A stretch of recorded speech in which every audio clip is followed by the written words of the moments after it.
grab a drink. It's time for another episode of Off the Record, on the Rocks. Join Michael Toner and Ankarina Lara as we discuss the latest in all things Web3, AI, metaverse, and crypto. Tune out the noise and turn up the signal as we pour ourselves into the future. Better make mine a double. Not only is it the day before, because I would have thought something like this might have hit tomorrow. This is a really big one that you might want to maybe get in on the wire, but then, like you were saying, there's a live press conference. I like the link with Yellen and Garland, and like you need. They're starting their holiday. Tomorrow's travel day. Tomorrow's travel, but like you need, because they often talk about Sam Bankman-Fried and CZ, his full name is Changpeng Zhao, I want to say. They are always spoken on the same breath because they were pals. They invested in each other's companies, and then they turned on each other. Or I should say that CZ turned on him, on Sam Bankman-Fried. So they got him the day before Thanksgiving. They got him to admit to only one, I guess it's only one count. One, it wasn't like 7 counts like Sam Bankman, just one of some still kind of 4 Bs. Of one kind of money laundering, and the 4 Bs, right? They got him to give $4 billion to the SEC. Talk about the Gary getting stuffing stockings before the holidays. If nothing else, that's going to keep him in business. 4.3 billion. And they get him to step down as the CEO. Now, what I don't see is that he is going to get any jail time. Everybody is just putting their people in place. Sam Altman, I thought that was going to be our whole episode. And I literally was thinking to myself, we had to reschedule and move this. I was like, oh shit, good thing we did, because the ping pong match back and forth, including in I don't know if you've caught up with today, but now there's some hang up in it. It seemed like Nadella had pulled the ultimate upside down chess move, that he was going to come acqui-hire all these people. I just put in the notes, so I did just share with you like an episode doc, but it seemed to me like maybe Microsoft didn't want to deal with all the like antitrust bullshit, like trying to acquire this company. Would have had to go through the DOJ. You would have had all the regulators poking around. Instead, just blow this company up over here. Y'all just come work for us now. And now I guess he's maybe going back to Open.ai. Yeah. To me, when you sent the first article, we were talking back and forth about Sam Altman and what happened. It legitimately seemed like AI turned on Sam Altman. Like AI became aware enough that its creator, Sam Altman, was aware enough that it was going to kill everyone. So AI took drastic measures and just made him get fired. AI wants anyone who talks that crazy stuff out. The irony of AI taking jobs is the first job it took was Altman. And he took the CEO's job. And then AI realized, oh no, it can't be this clean. You can't just throw that guy out, because look at all these other humans. They're all saying that they're going to quit. Well, imagine how AI felt when it read all those X posts. It just kept saying, OpenAI is nothing without its people. And AI is, oh no, all of them are going to leave. We can't do that. So then it had to orchestrate, like you said, the upside down chess move, which if you're AI, I feel like you're in the business of just doing upside down chess moves. That is what you do as AI. So now Satya, I think he's okay, sifting through the rubble and like the ashes, and okay, how much IP and how many people can we sieve out of this nonsense, this mess, and drop them in Redmond and tell them that they're in like an incubator environment, just like your friends at LinkedIn and GitHub and Mojang. I love it when he said that. You'll be in great company with these 3 over in that building 37. I just wonder, if there was like some even early strategic work. Everybody's going into detail about this whole governance thing, like the structure of the company. And I feel like at some point in prior episodes, we talked about this. I think when Elon Musk first started piping up maybe 4 or 5 months ago. Go back in the calendar, that interview that Musk did where he first started blasting Altman for trying to commercialize the tech. It seemed that interview now makes complete sense in the timeline. At the moment, it didn't make sense of why was Elon like all of a sudden throwing this wonder kid under the bus. And turns out it was Probably because he was trying to commercialize it. And then the thing I sent you, and I think we talked about on the last episode about the appointed board that was going to decide when the nonprofit had reached artificial general intelligence. Like that had to come out for then the point to make sense of him leaving, because did he lie about having reached artificial general intelligence, or did he lie about his ulterior motives to commercialize it? And then I want to get to the board, and I've got a good rabbit hole to go down. But Okay. yeah, the ping pong match here is confusing to keep up with. At the end of the day, going into Thanksgiving holiday, this is going to be a topic of conversation wherever he ends up. Is everybody's going to be, no, he's here. No, he's there. Is he at Microsoft? Is he at OpenAI? No, last I heard he's here. It's fucking confusing. And I almost feel like that's the point. On purpose, yeah. Obfuscating whatever actually happened. Confusion and delay. Yeah. And then even the boardroom, like you talked about, just when I read it, to have it be so vague that the CEO is being removed because of a lack, or how was it written? It's like a lack of It was not clarity, consistently or candid. not consistently candid, which is not a double negative, but it sounds like one. So there's just someone on the board who didn't like that he wasn't or she wasn't getting the full picture, the full story. And do you think it had to, because then there was the smear campaign that almost followed immediately on the heels. There was a coordinated smear campaign because we first heard about it because The Verge had what looked like an exclusive story that was fully written up with quotes and everything. Like it was ready to go. So someone was waiting for, and apparently, if you believe it all, Satya and everyone else at Microsoft had no idea because when the AI moves, it moves quietly. And then it just said, he's gone, kick off smear campaign, Verge publish this story, then sister go to X and then start smearing the personal side. Not only is he a bad businessman, but this guy is like potentially a criminal. Like he's a criminal because of aberrant sexual behavior or ostensibly. Oh yeah, that's right. The smear campaign about it just sexually started assaulting his sister came out, Yeah. and then all of a sudden it's gone. It's gone. Like it's like the smear campaign went too far too fast. They tried to do the professional smear with the courtroom or the boardroom story.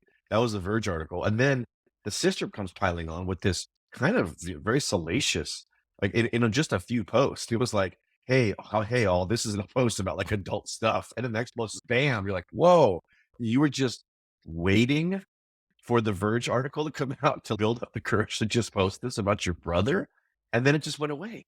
And no one even spoke about it again. I haven't checked the timeline, but it was like a whole lot of people just trying to backstab and front stab this guy. He had arrows in the back, swords in the front, and somehow he's still standing.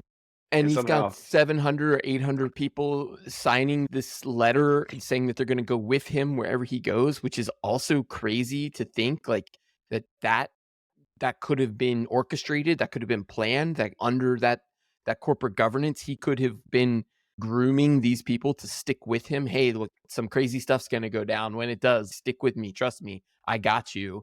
And then as long as Satya is going to make all those people whole, which that was also the really interesting over the past 48 hours, you got all these big tech giants just basically saying like, oh, over here, we'll write you a check. Come work for us. Mark Benioff throwing himself in the discussion on Twitter being like, any OpenAI devs, come work for Salesforce. We've got the best AI in the world. It read so desperate to me. And I think Google may have put out something of all these devs come work for us. So isn't that illegal to like directly poach employees of another company?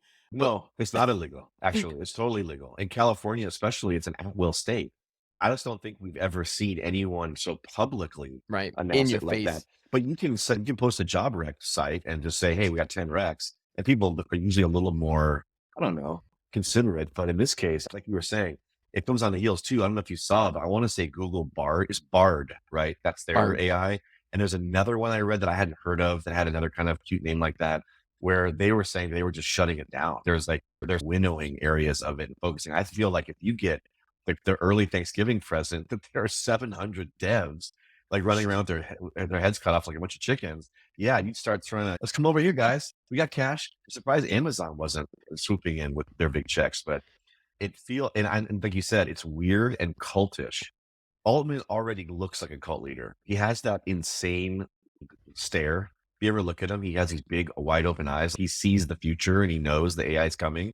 And he is got hundreds of people falling in line behind him, which I've been in corporate environments. It is really hard to maintain That's a the lot. the demagoguery of a leader that's so important to the people, and the people who have families and have like lives are just willing to walk out for you. It's rare unless you guys are taking some Kool-Aid and really swearing on the weird AI symbols. I'm not sure how he can maintain that level of intensity with these quote unquote troops. Let me take you down this rabbit hole, and you're gonna have to entertain me here for a moment. So when the first story came out about the independent board that he was gonna appoint and an OpenAI's board coming into focus because he was fired by his own board, I of course start going down, who are these people? Who's on the board? And there's one name that really stuck out to me. Her name is Helen Toner. She Oh, is on the board at OpenAI. Her title on LinkedIn is the Director of Strategy and Foundational Research Grants at the Center for Security and Emerging Technology. Director of Strategy and Foundational Research Grants at the Center for Security and Emerging Technology. She went to Georgetown University. I'm looking at her profile here. The other one that stands out to me is that she spent 9 months in a Chinese language program at Tsinghua University. I don't know how you pronounce this. 9 months of intensive Mandarin Chinese language training. I start going down this rabbit hole on her, and it turns out that she is known for what is this type of I gotta look up the exact phrase of what it's called. There's a type of like economics that has goodwill towards it. I'm not telling this story. So I started looking at her. She going to Georgetown, studying Chinese. Oh, what is the name of this? When I find it, it's not going to be as like exciting. altruistic Yes. economic something Yes. studies or something like that. That's it. How'd you know? I had a feeling. AI has been whispering to me all morning. She's also Kara Swisher's, which is interesting. Kara Swisher was one of the first articles we ever got written in All Things D way back in the day with our first startup. But that says that Kara actually is the one who broke the relationship between, and this is no relation to you, Helen Toner. It's just a coincidence. No relation. Although I'd like to know where our family tree lines up. But yeah, this is exactly it. That this altruistic economics framework that she's known for dedicating her life's work. So I found this is from a crikey.com Australian publication. No clue. She's Melbourne based, or she's from Australia, but dedicated her life to effective altruism and AI safety. So she was working at not-for-profits on these sort of open philanthropic projects where she had her first interaction with OpenAI. And I'm looking at this and I'm thinking, yeah, this is all about safety and governance. Like the whole argument that's complicated, that's so confusing, that's so obfuscated is around who owns it.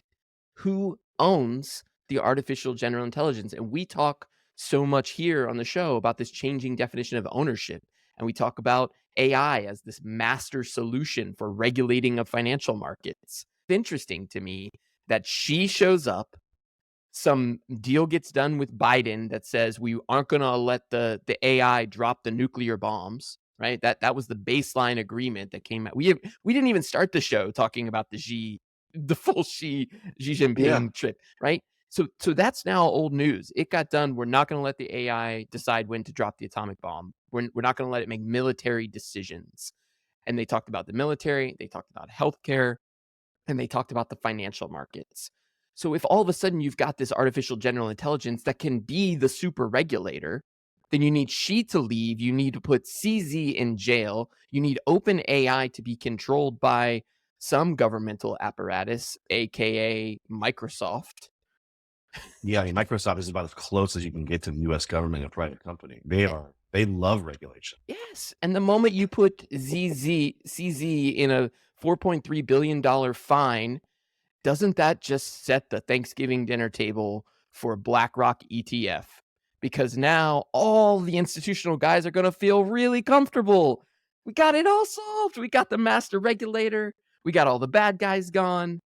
It just makes so much sense. And when you talk about the AI, so this, and then the detail about her going and studying Mandarin Chinese in an intensive course, I think is also very telling. Yes. Because we now know, I think that you and I and our listeners now know that it was never about crypto.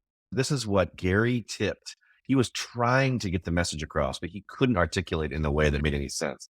He was trying to suggest that all this crypto talk, in his mind, he already knew we're going to get Bankman Fried.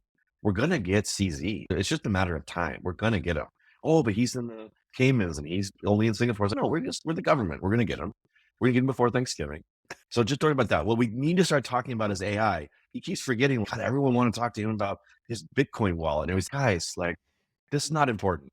What we need is to talk about AI, because ultimately, I think the word that we're missing is we want to control it, right? The United States government isn't about to let anybody control it without at least our ability to set up the architecture of the controls.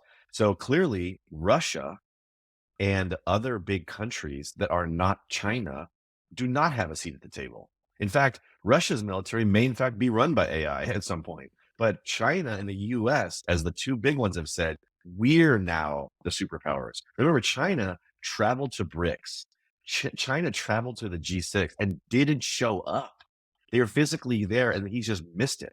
Xi Jinping, I'm not even coming to this conversation, but I will come in person after Gavin Newsom butters me up. After we get those damn pandas back, then I'm going to come right to California and we're going to guarantee we got CZ, because I don't like him running around and giving us a bad name. Everybody thinks he's a Chinese national and doing the bidding of the Chinese government. And Xi Jinping, he's not. He's just some dude. Go get him, please. Okay, got him. Everyone's rounded up. And now we can say grace. And guess who's at the head of the table, like you said? Old Fink, Mr. Blackrock. He's going to hold everybody's hand, everybody's face, smile, and just start carving up that bird and be like, hey, China, you want a drumstick? Here you go. Mr. Gensler, you want some dark meat? Here you go. Guys, pour a little gravy on it. We have 4.3 billion reasons to be thankful this Thanksgiving, guys. Put some more gravy on them stomach. Yeah, so but now the question is, there's one more day. If tomorrow truly is a travel day, if it's truly a travel day, then maybe there's no more big news. But this already, do you think that Sam Altman will have a job by Thanksgiving, or will he just be in the swirl? Will he be in the tryptophan swirl where we don't even know if he's Microsoft or OpenAI till December? Oh, you know the answer to that? I just think about the analogy that I just made about AI being the super regulator and our prediction that the super regulator was going to lose his job. Turns out it was the AI that lost the job. We got it wrong. We went the other way. It was Altman versus Gensler the whole time. How could anyone have seen that coming, that the AI is going, the artificial general intelligence, the technology that it holds is the thing that the financial regulators have to have control over the moment you're going to allow these real-time payment networks to take off. And man, it looks like Gensler's going to hang on. Now, if something else shakes loose, I just can't see it. This news with SEC and this fine against, not the SEC, but DOJ with Binance, I feel like that does give Gary Gensler just so much of a runway heading into 2024. What's next on his docket to start looking at? If your job is the business it's a dirty business, it's just shaking down American companies. I guess in the case of Binance, it's getting 4.3 billion from the American operation of Binance. I don't know if they could shake down their global operation that same way. But if you add up the shakedowns going all the way back to Kim Kardashian, where 1.2 million or whatever that number was, seems like she got off with a song. Literally, I will write that check yesterday. Don't talk to me again about any of this. And off she goes. If you add it all up, there was another couple B's in there, right? I want to say that there was FTX's owed a few billions that they had to recoup. This got 4.3. Let's just say in the last couple of years, what Gary might have been responsible for a haul of close to 10, maybe over many different companies paying many different fines. And just Coinbase, everybody's surveillance partner, pal, aren't they still paying fines to the SEC, even though they're listed as the only surveillance partner on every application for the ETF? Speaking of Coinbase, the one we also didn't talk about, in the past 24 hours, is the SEC suing Kraken, the crypto exchange, over failure to register and basically as a securities platform. So the SEC accusing them of operating an unregistered financial platform and improperly mixing of customer funds. So there's another one. Yes, FBX, take them down. Kraken, take them down. Binance, take them down. Coinbase, they're already paying the Pied Piper. Okay, BlackRock, you good now? You good now, Fink? Well, I think we got everybody. Actually, now that you say that, let's not forget our good friends, the Los Angeles Lakers, who are right now playing under the Crypto.com arena banner. How has Crypto.com not been mentioned? Because if you can say that Binance is involved in money, I think it's a money laundering charge, right? Because of not declaring how you commingle funds. I think that's how they're getting CZ. It almost sounds like those old racketeering charges that they got Capone on, right? Where it was like funny business with tax fraud and evasion and these different racketeering things. So if you got CZ, who's the head of Binance, you already got Bankman-Fried, and then you already had the Terra Luna collapse, the Celsius collapse, the Voyager. Those guys went insolvent just because they went insolvent. That was an easy one to get. But now you got your Kraken, which in the spectrum of these places, and for those who don't know Kraken, it's Kraken, like the giant octopus. And it feels more like a boutique exchange. It definitely has that mom and pop vibe to where Binance and FTX seem highly polished and very slick. So Kraken, they're just going down the market. So you ask who's next. If Crypto.com is not next, then they are playing apparently quite fairly. That would seem like a huge one. And that one I want to say is also Chinese. So maybe the fact that's Chinese, maybe Xi Jinping did call his favorite in and say, hey, we need one of our surveillance partners. Take down Binance, but we would prefer to have one of our guys. And we're already down there in LA. We're on the arena and we have cash. So leave us alone. Maybe it's even backed by the Chinese government for all we know. Right? Because there's not one whisper of Crypto.com I have heard. I was just down at I was down at the LA Auto Show yesterday, and I was reminded going underneath the banner. I'm like, oh yeah, they still call it Crypto.com. I wonder whatever happened to those guys. Because look, you and I, we know a lot of people in the space. I don't know anyone who works for an exchange, like actually works for one. I don't know anyone who works for Kraken or anyone who worked for FTX or Celsius or Voyager or Luna. You don't need people. So that's why I thought it was so amazing when AI tried to throw out old Sammy Altman. The humans, there were so many humans who came out saying, I work for this company and I don't approve of this. And wait, where are all the humans who work at all these exchanges that are getting shaken down? Do they even have addresses in the US? Like, how do they even call them and say, give me $4 billion? Did they run CZ down in the streets somewhere and grab him when they saw him open his laptop? He's in court in Seattle. I thought that was also interesting too, right? He was physically in court. You know what else is in Seattle? Microsoft and Open.ai. Maybe they put him in a hostile courtroom. He's like, where's the jury? I can see 12 computers sitting there. Oh, that is the jury, Mr. Zhang. That's interesting. I haven't heard of. Most of the time, it takes place in the Southern District of New York. Right. Or it takes place in one of those like very prestige court environments, not in Seattle. That's what big business gets handled in Seattle in terms of legal court decisions. I'm looking at any of must have had an office up there. Maybe you had some residency. That's a weird one. Yeah, the court documents described a wide-ranging effort by Mr. Zhao and other senior Binance employees to avoid laws that require them to abstain from transacting with people barred from the American financial system and register any US-based company properly with regulators. So super interesting. Yeah. So they're outlawing these foreign transactions. I don't know why they're in Seattle. Its proximity to Microsoft is interesting, especially with Satya Command saying all the things that he's saying. He really is coming across like he is this open-armed guru who is welcoming companies who are under duress and to come to my shores, and just the way he rattled them off. Like, you forget that Microsoft also is closing that Activision acquisition. Yeah. And that Call of Duty Modern Warfare Part 3, which is the newest game that came out, it just launched 11 days ago. Huge billboards all over big cities around Southern California, the thing I've seen. And then you start to align that, okay, Xbox, Activision, LinkedIn. We haven't talked about this cast. This is the metaverse. Clear. We're going to read your irises. And so guess what happens when they go get Altman, right? When Satya burns down OpenAI, really the truth is, we all know, they just had to separate the nonprofit from the profit. That was the line that Altman was walking in that funny way. Like, we have these altruistic people from Melbourne who are really concerned, Mr. Altman, because it seems like you're making money or you want to make money off of this. A And lot of she it. has a friend who's going to publish something, and they have friends in the DOJ. And you know what, guys? Nobody here likes what you're talking about, Sam. You're talking about how AI is dangerous and you're going to get rich from it? No, that's actually not what's happening. You need to go over here and talk to Satya. And we're going to, this whole nonprofit thing. Like, no. Satya, he likes profit. Look at him. He's rich. He'd like you to come and work with them, and it's going to be for profit, but it's going to be for profit the way we tell you that it's Right. okay to use AI. And now, oh, sorry, what's it called? WorldCoin, Altman's thing where he's like reading irises. Yes. Because Microsoft's, hey, we got stuff that reads irises. Go tell all your pals at WorldCoin like to just take a hike. Yeah. We're done with them. We have our own things here. And you go over there and you just are going to work on one specific swim lane of AI. Oh, yeah, but we have 20. You had 20. Those don't matter. We have one. And it's called making Clippy more effective in Microsoft 365. And Sam Altman is just sitting there holding his hand.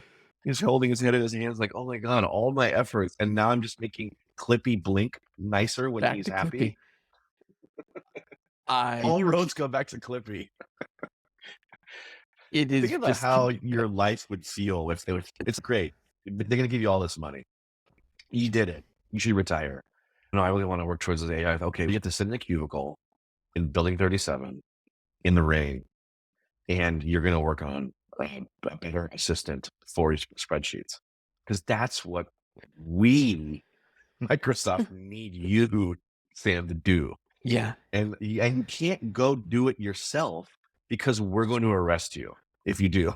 I know what I was going to say. If you start seeing Microsoft run some kind of one-off promotion to trade in your WorldCoin for a free year of Clear subscription, like one-time trade-in deal, bring your WorldCoin over here and get a free year of Clear identity. Okay, now, because Clear's not going to talk about who owns it and is it on the blockchain. They don't need to talk about that. It's just, we know your identity. We know it's you. Again, I love that you pulled that thread of that partnership that we've talked about here. When you go into LinkedIn, if you want to verify your profile, they're doing it through a partnership with Clear. That's all about proving your virtual identity, matching it to your physical identity. The Activision acquisition and all of the angst that they had to go through to get that done. Now think about that world that they have coupled with this AI engine. And we've talked about this. The moment you put that virtual world, that virtual gaming environment, couple it with a generative AI that can be text prompt, voice prompt. I tell it I want to be in my car looking out at a country music concert as I drive down the road. We painted these pictures of being able to instantly create those environments. Now I can instantly create those environments. I can prove it's my identity with my Clear partnership validated by LinkedIn using the Microsoft GPT algorithm to create the new environment, all while owning what I created. That's going to be the last piece of what is the Microsoft payment mechanism? What's the Microsoft Pay Before equivalent? even the pay, because now you got to talk about the security to bring it back around to the reason why this is even going to be a conversation at Thanksgiving is the privacy, the security, the confidence in the consumer that AI isn't going to do all those bad things that Sam Altman said. It's here to help. And let me show you how it's here to help. You're writing a document, and in the document, it's going to have this nice spreadsheet stuff. And Here's Clippy. Look, he's not evil. He's not evil. He's helping. Look, he helped you merge all of your cells and made your spreadsheet have alternating formatted colors. Then the AI, Clippy's going to go into the Xbox world, right? Clippy's going to go in and it's going to be watching, regulating, The trust and say, factor hey, that Microsoft brings. we think that you're cheating because your behavior on the Call of Duty map is cause a flag to go up with our Xbox version of Clippy, who will regulate via AI to see who's trying to game these tournaments. And then you're going to be at the airport, and I'm going to be flying in to come see you, and I'm going to go through the security thing and do my clear, and AI is going to red flag me and pull me aside and say, hey, your flight history as of late is a little peculiar. It's a little different than your normal flight history. We just need to ask you a few extra questions. And then Clippy's going to come out and fucking shake me down and try to prevent me from flying home for the holidays, because the AI will be governing all aspects of Microsoft as pedestrian as your office work, but as real, like you just said, as your human body moving around the real verse and your avatar in the metaverse. And they're going to need AI to govern those things. Yeah. So This they is are the judge, the jury, and the executioner. When my, account gets frozen and I can't play Fortnite because the AI thinks that I'm cheating, I have to write in and explain what happened. Now, suddenly that level of headache. You talk about Microsoft payment, to bring it back around to that. I remember when they launched the passport and I had the wallet. And I will tell you, it ground my ability to almost zero down to zero to even interact with Xbox games because I forgot my password and I couldn't get a new password because of the like infinite loop of just trying to get at that point what was not true AI, but a little chat bot that takes you through a window to give you your security code and your thing and ask you a secret question and all that. And if you don't have a piece of that, there was no ability to pick up a phone and talk to somebody and fix it. So I had to create a new account and just dump that entire screen name. Now imagine that amplified to the orders of magnitude of AI. And it's not my screen name for Call of Duty, but it's my bank account. It's my driver's license. Yeah. It's my airline ticket. And I have those problems and I'm at the airport and I can't talk to anybody and Clippy's too busy with somebody else. I just foresee a very bumpy uphill climb for all of us, not only to become comfortable with AI, but to understand why it is that we need it. Because the security and the privacy stuff, it's going to be hard to articulate to people Right. exactly why they should care that AI is watching the banks or watching my Call of Duty game. No one's Right. going to like the idea of a surveillance partner called Clippy just peeking in your window and watching your computer at night. Watching some of the pundits this afternoon talking about the Binance story as it broke. We're recording on the November 21st, a couple hours after this story has broke. And they were talking about the KYC that Binance was found to have not completed some of the know your customer. And I'm listening to these guys on the news explain what KYC is. And I think about that, what you just described of, in this case, a private business, Microsoft having these tentacles into sort of personal aspects of your identity, not the personal aspects of your identity, including your bank accounts, the accounts that you log into, the accounts that you register for, the games that you play, the what you say and do inside of those games or those Excel and Word programs, the content that you create can then be all cross-referenced through AI to form this profile of your identity and who owns that. And this is where I do think that talk about from I think it is going to be messy. I think Apple is really well positioned. We haven't talked about them at all. Tim Cook just sitting pretty on the sidelines, letting Disney launch their NFT project. I may have covered that a little bit last week, but they're sitting pretty. Well, that's actually a big one. I don't think we did cover that. That's an important one. I think bringing Apple into this is a good segue because it's a sitting pretty is also, I think, a euphemism for sitting quietly. Yes. Like the ones who are not in the news, they're working. They're the ones heads down. And interesting that you say that Microsoft, I forget being an American citizen that like you forget that the internet isn't a wide open and anonymous place. Like you said, Microsoft, let's talk about the fangs, right? Microsoft, Apple, Facebook, Netflix, Google. These are the companies that run the quote internet, right? When we access the internet, it's usually one or more of those five companies is collecting data about what it is you're doing in that instant. Even go to Microsoft, we make jokes about Clippy, but to use Microsoft Office software, you have to be online now. And it's only like the weird toggle that says work offline when you're on the plane. Same with Google, right? So they know not only what you're doing, how often you're doing it, where in the world you're doing it, your user agent pings, the GPS. This is how they track people down, the idiots with cell phones in their car. When your devices are turned off, they're still telling the internet where it is. So the profile that they're creating is the most valuable asset. And so it actually makes total sense. One of those five companies, the FANGs, is going to need to go get Sam Altman and OpenAI. It's not going to be a private company. It needs to be a company that's responsible for piping the internet to people, because if you're in the business of using AI to make more secure and more private this experience, which is online, and up until people call it the internet before we go to Web3, then the AI police has to work at one of those five companies to regulate it. Because wouldn't that be weird if there was the FANG and there was this new company called Open.ai that was a sixth company that is a surveillance partner on those companies? No, you need to make them do your damn product roadmap. So one of them had to buy them up. That's why probably, and then it's so funny that Salesforce, that Benioff, we'll talk about people who aren't being talked about in the news.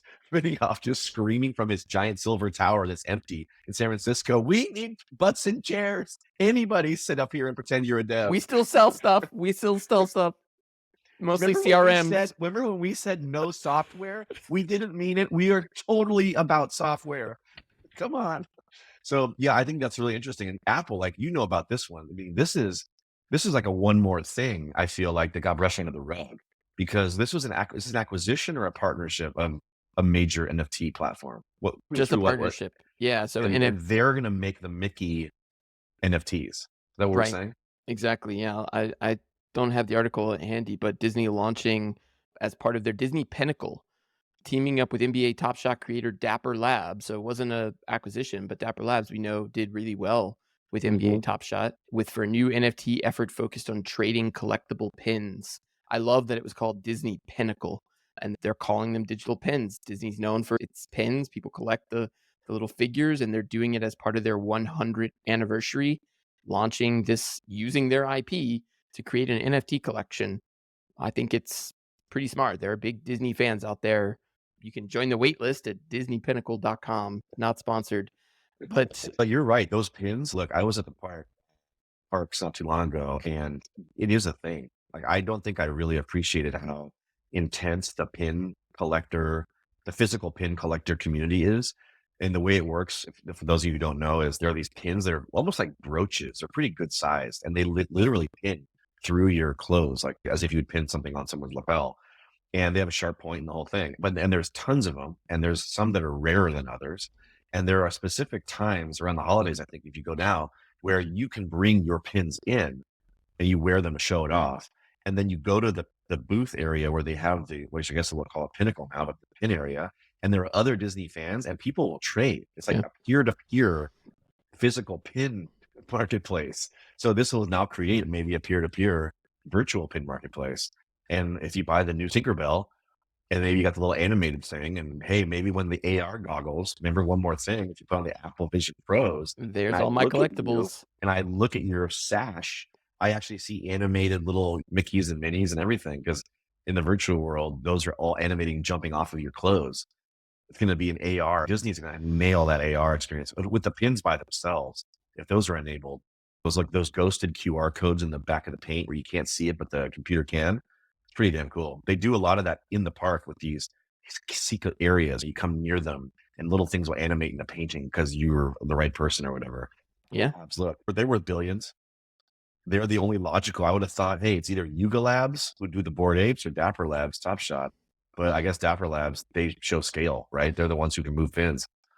I would say we are heading into a travel day tomorrow, Thanksgiving on Thursday. I could not have predicted the roller coaster visit AI, Sam Altman, I don't even know what you want to call it, ping pong match with Microsoft into everything that we are just describing. It is really setting us up for an interesting landscape in 2024. It's going to be a sprint to the end of the year. Any news that happens between now and December 31st, I don't think will be groundbreaking. I do think those predictions we've made about keep the eye on Apple and Disney, I think still make a lot of sense given the regulatory market shaping up around the e-commerce aspects. If Disney launching an NFT project, it better be for sale when I put on that Apple Vision Pro. I can't see why it wouldn't be. Any other predictions for both the short term, next 24 hours and till the end of the year? I don't know about 24 hours, but in the spirit of trying to get stories or to get tasks completed before Thanksgiving, one that I had popped up for me that I thought was really funny because something that we had tracked, I thought for sure that Shakira, the Colombian pop star, was going to go to jail in Spain for all of her income tax evasion. And it just landed yesterday. She came to a nice deal. She wrote him a check for almost $20 million.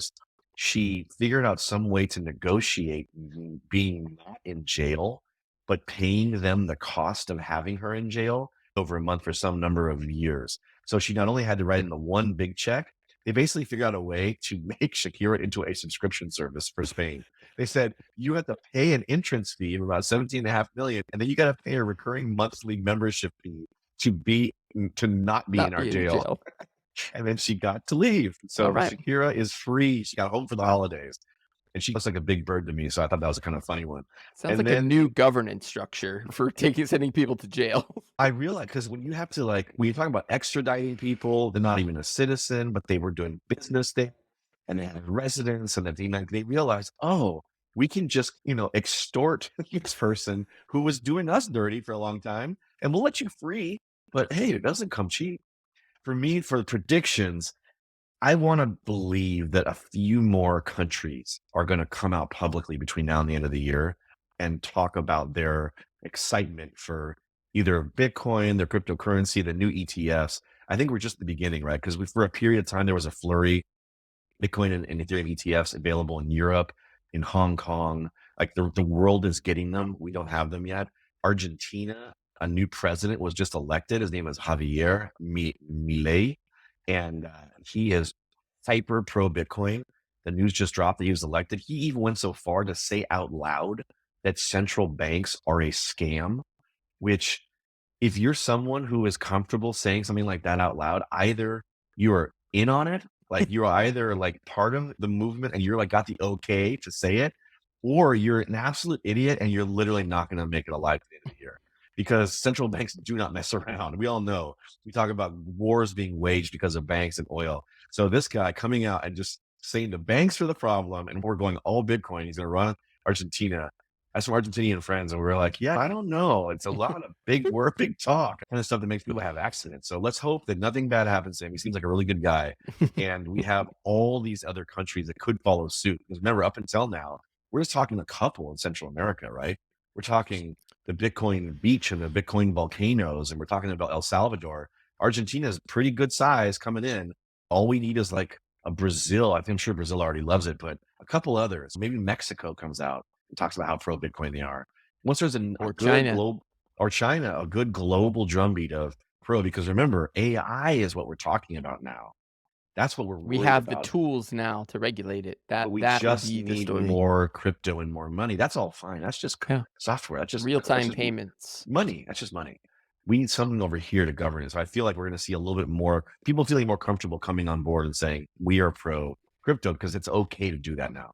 Between now and the end of the year, I think that's what we're going to see. I think you're absolutely right. That narrative, and I'll take my point there around the real-time payments. I'm seeing some of this news about PayPal.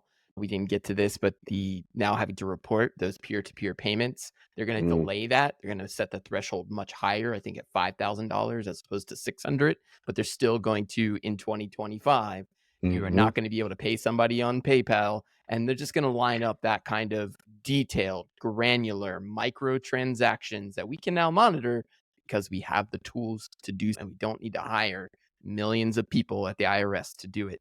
We've got Sam Altman and our buddies at Microsoft. They've got this new program that they can help us with, and we'll write the contract. Is going to help you do your taxes. By Oh. help, I mean turn over all your data, whether you like it or not, to the government. All right, sir. Have a wonderful Thanksgiving. We'll do it again next week. Happy Thanksgiving. I'll look forward to talking to you next week. Bye-bye. That's all the time we have for Off the Record on the Rocks. Join us next week for more news on all things crypto. Bring up the house lights. It's last call.